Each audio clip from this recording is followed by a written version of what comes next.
My name is Manley Lashua. I graduated in 1942 in absentia.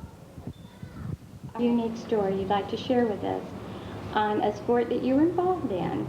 And it was 41-42, correct? Actually 41. So could you give us a little lead up to what was happening and then all the events till you got to the championship? I'd love to. First of all, we started football here, I believe it was in 1938. And we were the losingest team in the country. It was actually written up that way. And I mean, when we got beat 60-0, 72-0. We won one game in Clearwater playing their B team 12-8. But then we progressed a while, and we got a new coach and a real stickler for discipline, etc. And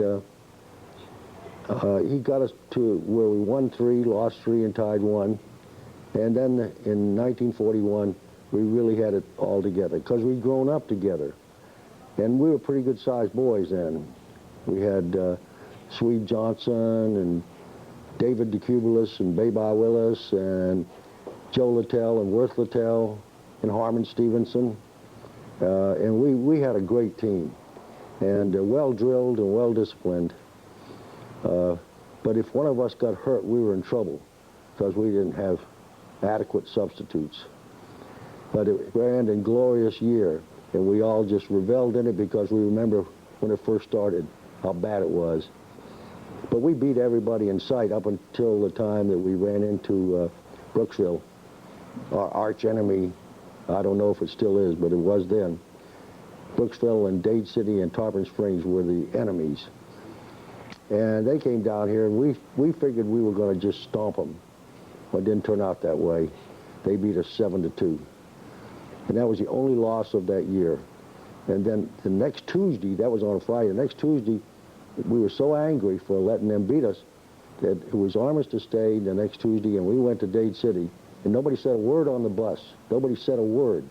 And we went out there and beat those guys 40-0. And we were just overjoyed with that. We just thought it was fantastic. So anyway, then the rest of the season where we played Tarpon Springs and beat them 21-0. Then we played Zephyr Hills, which was just starting football. We beat them 46-0. In fact, everybody that never scored a touchdown scored in that game. They'd say, "Let me have the ball." The guys who played guard, they took the ball and went in with it. But it was great fun. And one time after the season, a football team from Columbia, Ohio, was going through town, and they stopped, and their coach talked to our coach, who was Ollie Daughtry, and I wish he had come because he lives in Dunedin. And we got up a game right out here. Now in those days, the football field wasn't even. It went up, and then over here it fell off, and full of sand spurs, sand and sand spurs. In fact, the way they got rid of the sand spurs was in practice in August on us. And I'd go home at night, and my stepmother would pull the sand spurs out of my back.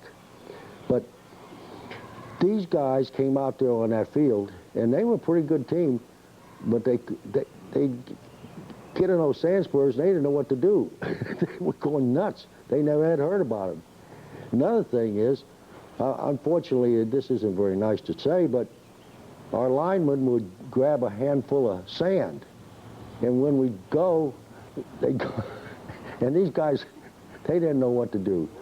If anybody in a later year or current year ever watches this, I challenge any Gulf High School football team to do